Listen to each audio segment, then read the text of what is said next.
Maintaining டுகெதர்னஸ்னால் ஒன்றாக கூடியிருப்பது அப்படின்னு அர்த்தம். ஒன்றாக இருப்பதை நீங்கள் கைவிடாமல் இருங்கள் அப்படின்னு சொல்கிறார். இன்றைக்கி ஏதாவது ஒரு பிரச்சனை வந்துச்சுன்னா உடனே என்ன பண்ணுவோம்? சர்ச்சுக்கு போகிறது கிடையாது. நீ போ, எனக்கண்ணா நீ போகிற சர்ச்சுக்கு நான் வர்றது இல்லையா அப்படிங்கிறோம். அதுதான் இங்கே பவுல் கூட இன்றைக்கி சொன்னார் பாரு. சிலர் சபை கூடி வருதலை சிலர் விட்டு விடுகிறது போல நாமும் விட்டு விடாமல் இருப்போமாக. எலெக்ஷனில் தோத்துட்டா வரமாட்டாங்க.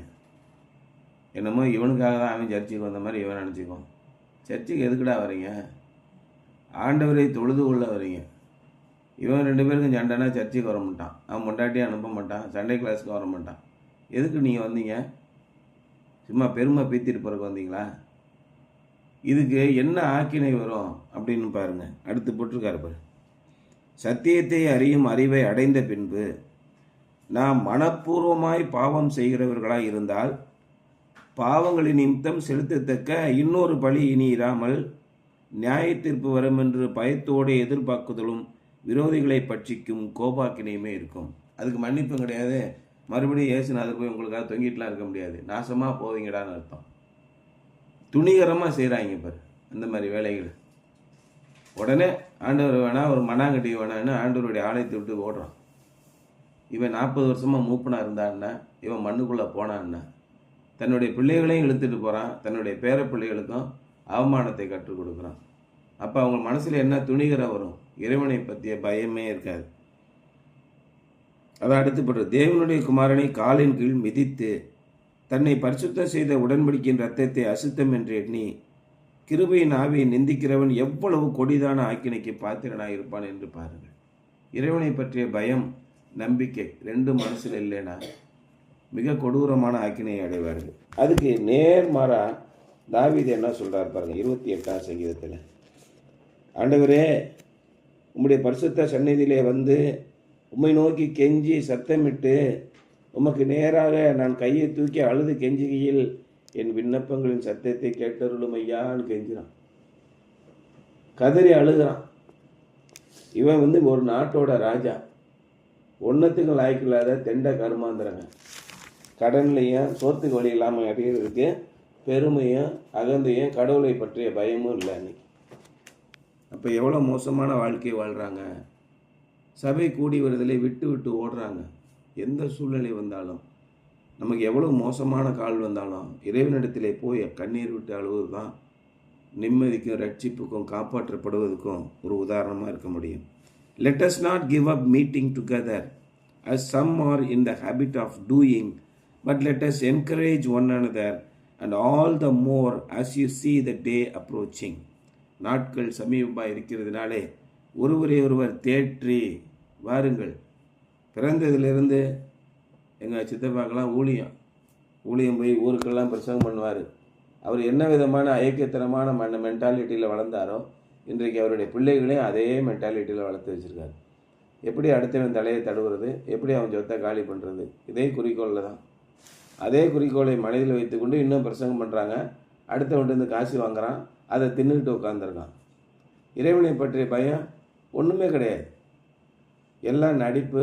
இதுதான் சபைனா இப்படி தான், இறைவனா இப்படி தான்ன்ற மனசு அவங்களுக்குள்ளே போயிட்டு இனிமேல் அவங்கள திருந்தவே முடியாது. நாம் எப்படி இருக்கிறோம்? பயபக்தியோடு இருங்க. அங்கே ஜீவனுள்ள தேவன் இருக்கிறார் என்று எச்சரிக்கையாக இருங்க. இயேசு கிறிஸ்து சமுதாய மாற்றங்களை எப்படியெல்லாம் உருவாக்கினார் நீங்கள் சொன்னார ஐயரு. லெப்ரசி ஒருத்தனுக்கு இருக்குது, அவனை யாரும் தொடக்கூடாது. இயேசு மனதுருகி அவனை போய் தொட்டு இவனை தொடலாம், அவனை குணமாக்கி நீ சமுதாயத்துக்குள்ளே போய் சேர்ந்துக்க, என்னென்ன சடங்காச்சாரங்கள் இருக்கோ அதெல்லாம் போய் பண்ணு, போய் சர்ச்சில் போய் காட்டு, நீ சுத்தமாகிட்டேன்னு சொல்லு, அவங்க ஆராய்ச்சி பண்ணி பார்க்கட்டும், சமூகத்தோட நீ கலந்து கொள். இவ்வளவு அக்கறை உள்ளவராக இருக்கிறார் நம்முடைய ஒவ்வொரு ஆஸ்பெக்டு. அதான் இன்றைக்கி ஒரு வசனம் பாதியிலே வந்துச்சு, வரல. அவர் உங்களை விசாரிக்கிறவரானபடியினாலே. என்னப்பா எப்படி இருக்க, என்ன விஷயம், சாப்பிட்டியா, காலையில் படிச்சிருக்கியா, உன் பிள்ளைங்க என்னாச்சு, ட்ரெஸ்ஸு என்னாச்சுப்பா, நல்ல ட்ரெஸ்ஸு வச்சுருக்கீங்களா, வீடு என்ன ஒழுகுதான், நல்லா இருக்கா, இன்னும் நல்ல வீட்டுக்கு போகிறீங்களா, கார் வச்சுருக்கீங்களா, என்ன, இப்படி நம்மளை விசாரிக்கிறவரானபடியினாலே அதான் சொல்கிறார் பவுல், அவர் உங்களை விசாரிக்கிறபடியினாலே, நம்மளை கேட்டு விசாரித்து நல்லா இருக்கியா, என்னப்பா செஞ்சிட்ருக்கேன்னு கேட்கக்கூடிய ஆண்டவர். ஆனால் அவரை விட்டு ஒதுங்கி போய் உலகத்தில் இருக்கிற ஏய்த்து பிழைத்து என்ன பொழப்பு போட்டோம். கடைசியில் இவங்களுக்குள்ளே சண்டை வந்துடும். ரெண்டு எதிரி கோஷ்டியாக போயிடுவாங்க. இவன் மூஞ்சில் அவன் முழிக்க மாட்டான், அவன் மூஞ்சில் இவன் முழிக்க மாட்டான். இது என்ன, உடனே சர்ச்சுக்கு வர மாட்டான் 4 வருஷமாக. இவன் கட்டின சர்ச்சு கொண்டே இவனை புதைக்கிறதுக்கு தான் அது சர்ச்சு கிடையாது, அது கல்லறை. இல்லைன்னா வரமாட்டாங்க, செத்தவொடனே வருவாங்க, தூக்கிட்டு வருவாங்க. இப்படி தான் நடக்குது. அந்த மாதிரி நீங்கள் செய்யாதீங்க, மிகுந்த எச்சரிக்கை உள்ளவர்களாக இருங்கள். Let us not give up meeting together as some are in the habit of doing. இதே பொழப்பு அவனுங்களுக்கு சொல்கிறார். some are in the habit ofன்னு என்ன அர்த்தம்? எப்போ பார்த்தாலும் ஏதாயும் செய்வான், அவனுக்கு பழக்கமே அதான்யா. முசுக்குன்னு கோபம் வரும், சர்ச்சுக்கு வர மாட்டான். சர்ச்சில் இந்த பெல்லை தூக்கி கொண்டே விற்றுருவான், சர்ச்சில் இந்த பியானோவை தூக்கி கொண்டே விற்றுருவானோ, பெஞ்சை விற்றுருவானோ, அதில் அந்த நக்கி திம்பானுவான். இது மாதிரி பல ஆலயங்களில் நடக்குது. தமிழ்நாடு முழுமைக்கும் CSI தேவாலயங்கள் இருக்கிற சொத்துக்களை சுருட்டி அடித்து தின்னவே ஏகப்பட்ட பேர். அது சாதாரண காங்கிரிகேஷன் மெம்பர்லேருந்து, ட்ரெஷர்லேருந்து, செக்ரட்டரியிலேருந்து, பிஷப்லேருந்து, ட்ரஸ்பைட்டர்லேருந்து எல்லா பேருமே எல்லா ஸ்டேஜ்லேயுமே இருக்காங்க. கடவுளுக்கு பயந்து வாழ்கிறவங்க எத்தனை பேர் இருக்கான்? 100க்கு 10 பேர் இருக்கான். உள்ளபடியே கடவுளுடைய பயம் இருக்கா அப்படின்னு கேட்டால் இல்லை. ஏன்னா பைபிளை படிக்கிறது கிடையாது, ஜெபம் பண்ணுறது கிடையாது, கடவுள்னா என்னன்னே தெரியாது. ஒரு வசனத்தை நீங்கள் படிக்க கொடுத்து இந்த 1ஆம் வேத பாடம், 2ஆம் வேத பாடம், 3ஆம் வேத பாடம் படிக்கிறானுல்ல, ஒருத்தனாவது தப்பு இல்லாமல் படிக்கிறானா? வீட்டில் பைபிளை படிச்சிருந்தா தானே இங்கே தப்பு இல்லாமல் படிப்பான். போட்டு கொதறி எடுப்பானோ. ஒரு தமிழ் எழுத்துக்களை எப்படி உச்சரிக்கணும்னு கூட தெரியாது. ஒன்றும் வாயில் வராது, வாழைப்பழம் தான் வருது. இந்த மாதிரி படிக்கக்கூடியவங்க எப்படி படிச்சிருப்பாங்க? எப்படி அந்த வசனம் அவங்க மனசில் வேலை செஞ்சுருக்கோம்? அந்த வசனத்தை திரும்ப திரும்ப படிக்கும்போது, மனப்பாடம் பண்ணும்போது தானே அந்த வசனம் மனசில் வேலை செய்யும். இப்படி இருக்கக்கூடிய ஆட்களை வச்சு என்ன பண்ணுவீங்க? Our fellowship with God must never become selfish. இறைவனோடு நீங்கள் கொண்டிருக்கிற ஐக்கியம் ஒரு காலத்திலும் சுயநலமானதாக இருக்கக்கூடாது. நீ ஜெயே, நீ தோத்துப்போ, என்ன நீ நாசமாக போ. இறைவனுக்கும் உனக்கும் உள்ள பந்தத்தை எப்படி விட்டு விடுவ? எப்படி சர்ச்சுக்கு வராமல் இருப்ப அப்படின்னு கேட்குறார். We must also fellowship with other Christians in the local assembly. மற்றவர்களோடும் நாம் கொண்டிருக்கக்கூடிய ஐக்கியத்தை விட்டுவிடக்கூடாது. Apparently, some of the wavering believers had been absenting themselves from the church fellowship. வெளிப்படையாக தெரிகிறது. என்ன பண்ணுறாங்க? இன்னும் இங்கே மனசு அலைபாய்ந்து கொண்டே இருக்கிறது. அப்போ என்ன பண்ணுறது? யாக்கோபு 1ஆம் அதிகாரத்தில், விசுவாசியாதவன் காற்றினால் அலையுண்டோடுகிற மேகத்தை போல் இருக்கிறான். அவன் தேவனிடத்திலிருந்து எதையாகிலும் பெற்றுக்கொள்வோம் என்று நினையாதிருப்பானாக. உனக்கு சல்லி பிசா கிடையாது, போயிட்டே இரு, உருப்படாமல் போவ, நீனும் உருப்படாமல் போவோம், சந்ததியும் உருப்படாமல் போவோம். இறைவனை நம்பி அங்கே அப்படி கடுமையாக போட்டிருக்க இருப்பார். தேவர குமாரனை காலின் கீழ் மிதித்து தன்னை பரிசுத்த செய்த உடன்படிக்கையின் இரத்தத்தை அசுத்தம் என்று எண்ணி கிருபையின் ஆவியை நிந்திக்கிறவன் எவ்வளவு கொடிதான ஆக்கினைக்கு பாத்திரனாய் இருப்பான் என்பதை யோசித்து பாருங்கள். இன்னைக்கு கிறிஸ்தவர்கள் அவ்வளவு கேடுகட்ட நிலைக்கு போகிறார்கள். ஏன்? இறைவனை பற்றிய பயம் மனதில் இல்லை. குட்டை பாவாடையை போட்டுக்கிட்டு அரை குண்டியை ஆட்டிக்கிட்டு அதை வீடியோ எடுத்து போடுறவன் எப்படி ஒரு கிறிஸ்தவனாக இருக்க முடியும்? அதுக்கு ஒரு நடிகையை கல்யாணம் பண்ணிட்டு இருக்கலாமே, இல்லைன்னா பாலியல் தொழிலுக்கே போயிடலாமே. எதுக்கு குடும்ப பெண்கள் ஏன் இந்த மாதிரிலாம் பண்ணணும்? இது கேட்டாங்களா யாராவது? நான் கிறிஸ்தவன் என்று சொல்லிக்கொண்டு அரைகுறை உடையோட நீ அரை நிர்வாணமாக ஃபேஸ்புக்லேயும் ரீல்ஸ்லையும் போட்டுக்கிட்டு இருந்தா இறைவனை பற்றிய பயம் சிந்தனை உன்னுடைய மனதில் இருக்கிறதா? கொஞ்சம் கூட இல்லை. என்ன செய்கிறாங்க? தேவனுடைய குமாரனை காலின் கீழ் மிதித்து தன்னை பரிசுத்தம் செய்த உடன்படிக்கையின் இரத்தத்தை அசுத்தம் என்று எண்ணி கிருபையின் ஆவியை நிந்திக்கிறவன் எவ்வளவு கொடிதான ஆகிக்கிறது. கிருபையின் ஆவியை நிந்திக்கிறாங்க. எனக்கு ஏசும் தேவையில்லை, ஒன்றும் தேவையில்லை, நாங்கள் எங்கள் பொழப்பை பார்த்துக்கிறோம். எவ்வளவு கொடிதான ஆக்கினை அடைவான். எல்லாம் தெரியும் அவனுக்கு, எல்லாம் தெரியும், ஏசுவும் தெரியும், அவங்க அப்பாவும் தெரியும், நீ வாயை மூடிட்டு போ, இப்படி தான் சொல்கிறாங்க. அந்த அளவுக்கு துணிகிற மனதில் இருக்கிறது. அவங்க என்ன சொல்கிறாங்க? Apparently, some of the wavering believers had been absenting themselves from the church fellowship. It is interesting to note that the emphasis here is not on what believers get from the assembly, but rather on what they contribute to the assembly. Church வந்துருச்சு, இந்த சர்ச்சினால எனக்கு என்னங்க புண்ணியம், என்ன யாருமே எனக்கு கஷ்டப்படுற காசு கொடுக்க மாட்டேங்கிறாங்க, இதெல்லாம் உன் தேவையே கிடையாது.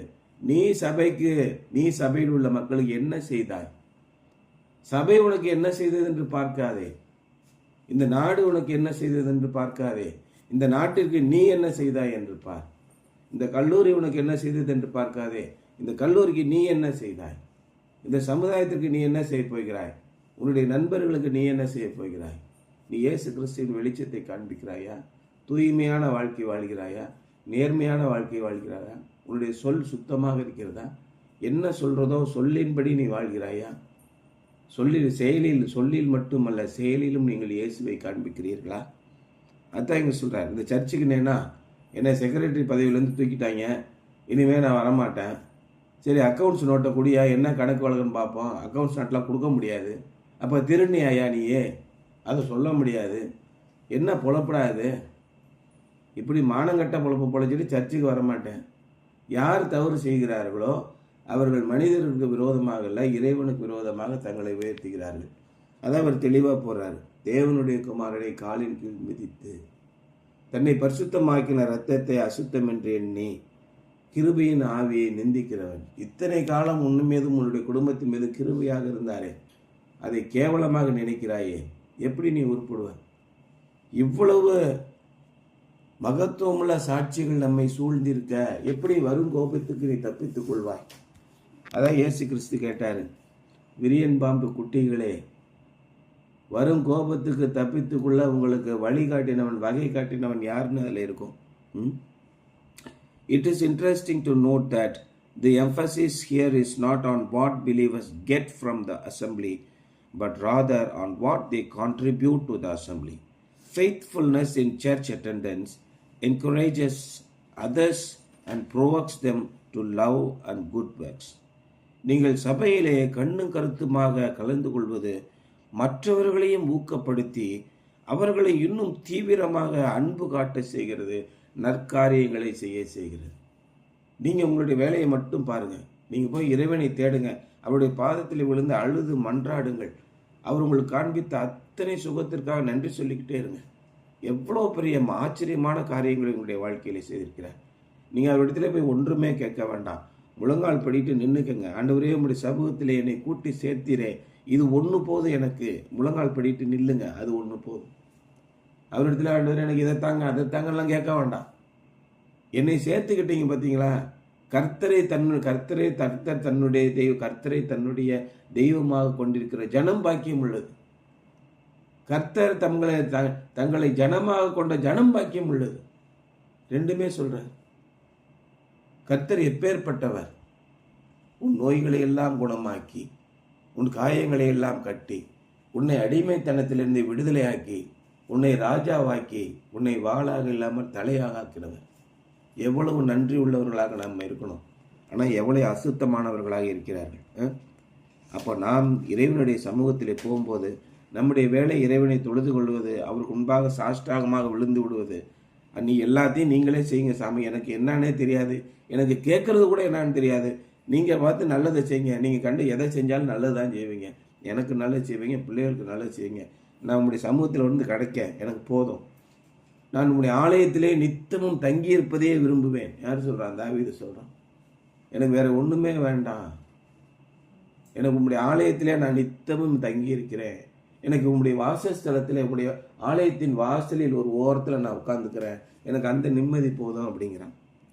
One of the strong motives for faithfulness is the soon coming of the Jesus Christ. அப்போது நாம் இறைவனை உண்மையோடு தொழுது கொள்வதற்கான மிக முக்கியமான காரணம் என்னென்னா, இயேசு கிறிஸ்து எப்போது வேண்டுமானால் வரலாம். இயேசு கிறிஸ்து எப்போது வேண்டுமானால் வரலாம், நீங்கள் எப்போது வேண்டுமானாலும் இயேசு கிறிஸ்துவனிடத்திலே போய்விடலாம். ரெண்டுமே இம்மினென்ட், தவிர்க்க முடியாத விஷயம். அவர் வந்தாலும் வரலாம், நீங்கள் அவர் இடத்துல போனாலும் போகலாம். ஆகவே மிகுந்த எச்சரிக்கையாயிருங்கள். In fact, the only other place the Greek word translated meeting together, உள்ளபடி இந்த கிரீக்க வார்த்தை சரியான மொழிபெயர்க்கப்பட்ட கிரீக் தவறுனா ரெண்டு பேரும் ஒருவரை ஒருவர் கூடி சந்திப்பது என்று பொருள். is used in the New Testament is in 2 Thessalonians chapter 2 verse 1, where it is translated gathered and deals with the coming of Jesus Christ. இந்த டுகெதர் என்ற வார்த்தை இயேசு கிறிஸ்துவோடு ஒன்றாக சேர்ந்து அவரை கூட்டமாக சந்திப்பதைத்தான் பொருளாக சொல்கிறது. The three great Christian virtues are evidenced here. கிறிஸ்தவர்களுடைய கற்புகள், நற்பண்புகள், 3 நற்பண்புகள். அது என்ன சொல்றாங்க அப்படின்னா, 1 விசுவாசம், 2 நம்பிக்கை, 3 அன்பு. அப்போ எவ்வளோ இதில் சொல்கிறாரு?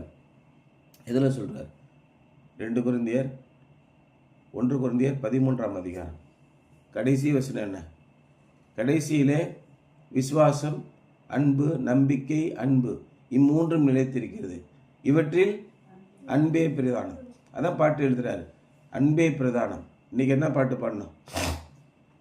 தாசரே இத்தரணியை அன்பாயேசுவுக்கு சொந்தமாக்குவோம். கடைசி வசனம் பாருங்க, கடைசி ஸ்டான்ஸா பாருங்க. ஊக்கமாக ஜெபித்திடுவோம், நாம் முயன்றிடுவோம், நாம் உழைத்திடுவோம், நாம் ஜெயித்திடுவோம். நிச்சயமாக ஜெயித்திடுவோம். நீங்கள் ஊக்கமாக ஜெபியுங்கள், நீங்கள் உழைத்திடுங்கள், நீங்கள் கண்டிப்பாக ஜெயித்திடுவீர்கள். நீங்கள் முயன்றிடுங்கள், கண்டிப்பாக ஜெயித்திடுவீர்கள். சபையை கூடி வருதலை விட்டுவிடக்கூடாது. அதில் 3 கற்புகள் நம்ம கிறிஸ்தவர்களுக்கு உண்டு: விசுவாசம், நம்பிக்கை, அன்பு. They are the fruit of our fellowship with God in His heavenly sanctuary. அவருடைய பரலோக ராஜ்யத்திலே இறைவனோடு நாம் கொண்டிருக்கும் ஐக்கியத்தின் கனி என்னன்னா இதுதான் அப்படின்னு சொல்றார். ஆகவே நாம் ஒருவரோடு ஒருவர் அன்பை பகிர்ந்து கொள்ள வேண்டும். அந்த இடத்திலே நாம் மகா பெரிய சக்தி, மகா தேவனுடைய பிள்ளைகளாக பயந்து நடுக்கத்தோடு இருக்க வேண்டும். நாம் மனிதர்களுக்காக அல்ல, இறைவனுக்காக சபைக்கு செல்கிறோம் என்பதை மனதிலே கொள்ள வேண்டும் என்கிறார். Something to ponder. What are the primary benefits you receive from group worshiping? Group worshipingனால உங்களுக்கு கிடைக்கக்கூடிய முதன்மையான பலன் என்ன? What do you contribute to the group? அப்படி கூடு வருவதற்கு நீங்கள் என்ன விதத்திலே பங்களிக்க முடியும்? அன்போடு பேசுங்க, தண்ணி எடுத்து கொடுங்க, சாப்பாடு போட்டு கொடுங்க, பைபிள் எடுத்து கொடுங்க, மைக் செட் பண்ணி கொடுங்க, தொடச்சி கொடுங்க, டேபிளை தொடச்சி கொடுங்க, அரேஞ்ச் பண்ணி கொடுங்க. எல்லாரோட மின்முகத்தோடு பேசுங்கள். சபை கூடி வரும்போது நாம் விடாமல் செல்ல வேண்டும். அப்படி செல்லும்போது இயேசு கிறிஸ்துவின் முக்கியமான வசனத்தை நினைத்து கொள்ளுங்கள். எங்கே என்னுடைய பெயரை சொல்லி, என்னுடைய நாமத்தினாலே எங்கே 2 பேர் 3 பேர் ஒன்றாக கூடுகிறீர்களோ அங்கே அவர்கள் மத்தியிலே நான் இருப்பேன் என்கிறார். அப்பேற்பட்ட சகல வல்லமையுள்ள தேவன் இருக்கும்போது நாம் பயத்தோடும் நடுக்கத்தோடும் சபை கூடி வருதலில் அன்போடும் நம்பிக்கையோடும் கனிவோடும் அங்கே நாம் பங்கேற்க வேண்டும் என்றதான் ரொம்ப முக்கியம். அதான் இன்றைய தலைப்பு என்ன? Maintaining togetherness. சரியா?